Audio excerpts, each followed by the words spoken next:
Halo semuanya, kembali lagi bersama Bang Jago guys. Seperti biasa admin selalu mendoakan kalian semoga selalu dalam keadaan sehat dan dalam kondisi terbaik. Di video kali ini admin akan melanjutkan cerita dari Wusen Jujai. Penasaran dengan kelanjutan alur ceritanya? Dan tak berlama-lama langsung saja kita masuk yuk ke isi ceritanya. Cerita dilanjutkan yang kini memperlihatkan laporan penjualan dari Papiliun Chen. Diketahui keberhasilan mereka memang di luar nalar guys, yakni berkisar omset hingga 7,7 batu berkelas menengah. Jika dihitung pendapatan Papiliun Chen, Tetua Jauh mengatakan bersihnya hingga 2 juta batu. Tak hanya itu, dirinya juga sangat bangga karena tanpa diduga keuntungan Papiliun Chen itu hanya didapatkan di hari pertama Papiliun dibuka. Dari statistik hingga saat ini, para warga yang pernah mendatangi papiliunnya itu berjumlah 600.000 orang. Tak hanya Tetua Jao, Tetua Subo juga nampak senang karena dirinya mengetahui mengenai modal Papiliun Chen yang hanya 1 juta. Nyatanya telah kembali bahkan 2 kali lipatnya. Namun Bos Kincen yang mendengarnya, dirinya nampak tidak terlalu terkejut karena menurutnya keuntungan dari Papiliun Chen kali ini ternyata itu bukan seberapa. Bahkan di sana Bos Kincen mengatakan mengenai pendapatan ini yang hanya sebagian kecilnya saja. Jelas mendengar itu, Tetua Jauh sangat terkejut guys karena tanpa diduga penghasilan yang dianggapnya sukses ternyata ini hanya tidak seberapa. Bos Kincen mengatakan mengenai omset sesungguhnya dari Papiliun Chen ternyata akan menyentuh hingga 100 juta dalam 1 hari. Lagi-lagi, sebuah ungkapan yang di luar nalar tentulah membuat semua orang yang mendengarnya menjadi menganga bersama. Setelah perbincangan itu, Sin kemudian berpindah di luar Papiliun Chen. Terlihat di sana semua orang dari tiap keluarga ternyata saat ini tengah menyerbu dari Papiliun Chen. Namun kedatangan mereka bukanlah untuk membuat kekacauan, melainkan mereka tengah mendaftar untuk menyewa sebuah toko di Papiliun Chen. Terlihat keluarga Su, keluarga Lu, dan keluarga Zhou di sana nampak antusias bahwa mereka mendesak untuk bisa menyewa sebuah tempat di Papiliun Chen. Namun Tetua Subo nampaknya tak langsung menyetujuinya karena sebelum bisa bergabung dengan Papiliun Chen tentulah diharuskan untuk melakukan sebuah kesepakatan antara kedua belah pihak. Tetua Subo mengatakan selain persyaratan administrasi, ternyata yang harus disepakati oleh para klien itu adalah pemotongan omset dari penjualan di setiap toko, yang itu berkisar hingga 20% dari penjualannya. Tentu mendengar itu baik keluarga Su, keluarga Lu hingga keluarga Zhou nampaknya langsung merasa tertekan. Karena pungutan yang dipinta Papiliun Chen ternyata memang sangatlah mahal. Namun meski begitu Tetua Subo memang tak memaksanya. Karena aturan dari Papiliun Chen itu sudahlah baku dan tak bisa untuk dirubah. Karena di masa depan pungutan dari Papiliun Chen dipastikan akan naik hingga jumlah yang tidak diketahui. Mendengar itu, jelas tak ada yang bisa dilakukan tiga keluarga itu. Karena demi untuk menjadi bagian Papiliun Chen, mereka pun akhirnya rela merogoh kocek yang sangat besar demi aturan Papiliun itu. Selain di Papiliun Chen, ternyata kerumunan kini juga terjadi di keluarga Leng. Terlihat 3 serangkai saat ini tengah melakukan sebuah diskusi mengenai penjualan toko mereka yang semakin terpuruk. Hal itu sudah dipastikan karena pembukaan dari Papiliun Chen yang hingga saat ini menjadi sangat viral. Dengan begitu salah satu patriark kemudian menanyakan mengenai ide untuk masalah ini. Ya, mereka memang tak ada pilihan lain guys selain melakukan cara kotor yakni membunuh Bos Kincen.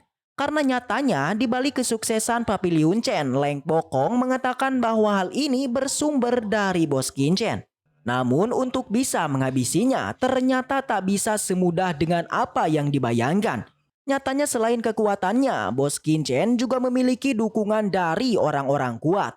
Tapi di saat yang sama, patriark keluarga Leng kemudian mengatakan sebuah rencana mengenai cara untuk menghabisi Bos Kincen.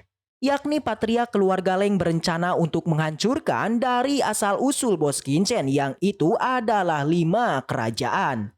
Namun meski begitu, sebuah cara yang brilian nyatanya hal itu juga sulit untuk dilakukan. Karena diketahui wilayah 5 kerajaan ternyata telah dilindungi oleh sebuah undang-undang yang jelas sangatlah sulit.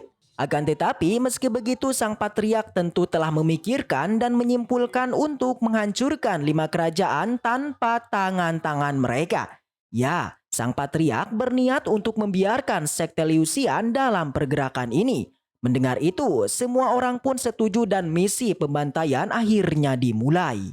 Di sisi lain di Pavilion Chen, di sana terlihat Bos Qianchen dan yang lainnya saat ini tengah melakukan sebuah kultivasi. Setelah sekian lama Bos Qianchen lantas mengeluarkan 4 pil untuk penerobosan. Satu persatu dari mereka terlihat langsung menyerapnya, membuat Daoqi dalam tubuh itu seketika meledak dan mengeluarkan energi yang sangat mengerikan. Rasa sakit yang mulai menyebar membuat Bos Qianchen langsung melakukan sebuah pergerakan. Sebuah teknik olah pikiran seketika digunakan, membuat Bos Qianchen akhirnya mengontrol emosi dari mereka. Namun fenomena yang terjadi dalam pikiran itu ternyata membuat Bos Qianchen menjadi kebingungan. Yakni itu tertuju pada Qiansu yang tanpa diduga hanya dalam waktu beberapa bulan ternyata ia telah mampu meningkatkan kekuatannya. Setelah itu satu persatu dari Daoqi mereka kembali meledak. Yang ternyata baik Wang Ximing, Heinu dan yang lainnya di dalam waktu bersamaan. Ya, mereka mampu melakukan sebuah penerobosan. Namun berbeda dengan Qiansu, dirinya tidak hanya mampu menerobos, melainkan ia juga mampu meningkatkan teknik niat pedangnya menjadi sangat mengerikan yang disebut niat pedang penembus dinding. Setelah itu, di sana Bos Qianchen kemudian langsung memberikan sebuah misi pada semua orang. Dirinya memerintahkan untuk segera pergi ke wilayah 5 kerajaan. Tentunya Bos Qianchen menyadari mengenai pergerakan keluarga Leng yang tentu kini mengincar 5 kerajaan. Menurutnya, dengan kini mengirim Heinu dan yang lainnya, Bos Qianchen merasa sangat senang dan juga santuy. Tentu kekuatan Heinu dan yang lainnya pastilah cukup untuk melindungi 5 kerajaan. Dengan begitu Bos Qianchen akhirnya bisa fokus untuk menyelesaikan masalah di dinasti Wei. Di saat yang sama, di sana kemudian muncul 3 kekuatan besar dari dinasti Wei. Tetua Zhao, Tetua Yelu, dan Presiden Dongpang. Kedatangan mereka tentulah atas perintah Bos Qianchen yakni mengumpulkan semua bahan obat yang diperlukan. Tetua Zhuo menjelaskan mengenai semuanya yang telah siap. Akan tetapi terdapat satu buah bahan yang kini Tetua Zhao tidaklah menemukannya. Yang itu adalah batu kristal dari domain Beitian. Tentu untuk bisa mendapatkannya, Tetua Zhao berasumsi bahwa hal itu akan memakan waktu hingga 3 bulan lamanya. Karena kita tahu bahwa jarak antara domain Beitian dan dinasti Wei memang terpaut sangat jauh. Mendengar itu Bos Qianchen nampaknya tak terima. Dirinya nyatanya tak bisa untuk menunggu hingga rentang waktu itu. Karena nyatanya masalah dan rencana yang telah ia susun diharuskan untuk diselesaikan secepat mungkin. Di sana Presiden Dongpang kemudian seketika mengusulkan untuk mencoba pergi ke Raja Dinasti Wei. Dirinya mengira bahwa kekaisaran Dinasti Wei kemungkinan mempunyai bahan obat itu. Bos Qianchen yang mendengarnya akhirnya setuju dan langsung menuju ke kerajaan Dinasti Wei. Singkat cerita mereka pun sampai. Kedatangan mereka tentulah membuat sang raja menjadi kaget. Karena tak ada angin, tak ada hujan, tiba-tiba kekuatan dari keempat pavilion tiba-tiba menemuinya. Dengan perasaan senang, sang raja lantas langsung menyambutnya hingga di sana ia membuatkan sebuah minuman teh yang sangat langka. Dikatakan bahwa teh ini merupakan sebuah teh yang langsung diproduksi dari Gunung Tianyu, yang tentu harga dari tiap gelas ini ditaksir dengan harga hingga 50.000 batu. Sebuah minuman yang sangat luar biasa tentulah pantas diberikan pada sosok Master Chen. Ternyata tak hanya tehnya yang di luar nalar guys. Airnya juga tak kalah luar biasa. Sang raja menyebutkan mengenai air yang dihidangkan ternyata bersumber dari mata air yang terpercaya dari Sungai Tianhe. Santer terdengar air ini bukanlah air yang sederhana guys, yakni setiap tetesannya dikabarkan mengandung sebuah energi yang bisa memulihkan tubuh seseorang.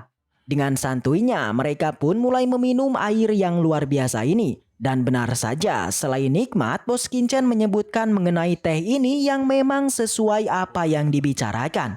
Setelah penjamuan selesai, sang raja kemudian melanjutkan dengan menanyakan tujuan dari kedatangan mereka.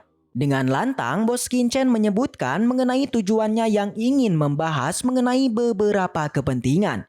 Pertama, dirinya bertanya mengenai sebuah harta yang disebut batu kristal di Gunung Harta Kerajaan. Namun setelah mendengarnya, nampaknya sang raja tidak mengetahuinya, dikarenakan dirinya tak pernah melihat bahkan mendengar mengenai harta tersebut. Namun meski begitu, dirinya juga bersedia untuk membiarkan Bos Qinchen mencari harta itu di gudang harta.